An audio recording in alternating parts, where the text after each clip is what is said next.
வணக்கம் நேர்களே! எல்லோரும் எப்படி இருக்கீங்க?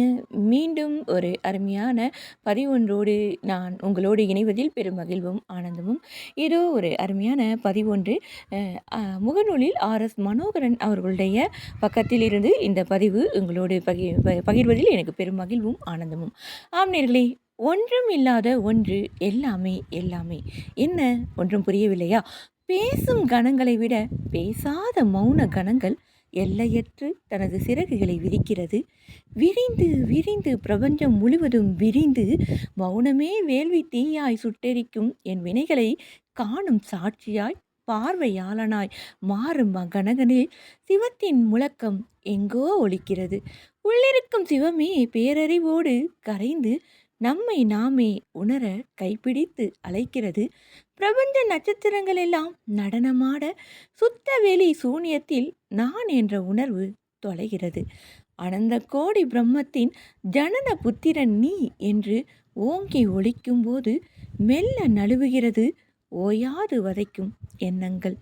பிரபஞ்சத்தை சுற்றியும் சூழ்ந்தும் உள்ள சிவம் சுத்த வெளி ஆதி அனாதி அநாகதம் வாரி அணைக்கும் போது தொலைந்தன எல்லாமே. பிரபஞ்சத்தை சுற்றியும் சூழ்ந்தும் உள்ள சிவம் சுத்தவெளி ஆதி அனாதி அநாகதம் வாரி அணைக்கும் போது தொலைந்தன எல்லாமே. மிச்சம் ஏதும் இல்லை நம்முடையது என்று சுட்டிக்காட்ட ஒன்றுமில்லாத இப்போது நானாகிய நானே பிரம்மத்தின் பின்னம் என்பதே வியப்பின் உச்சமல்லவா?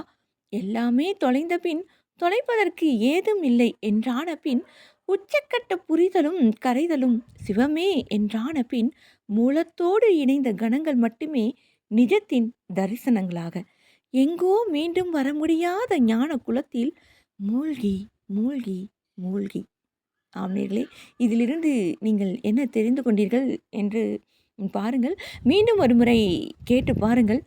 அந்த ஒன்றுமில்லாத அந்த மௌனத்தை நீங்கள் கடைபிடிக்கும் பொழுது உள்நோக்கிய பயணம் உங்களுக்கு எளிதாக இருக்கும்.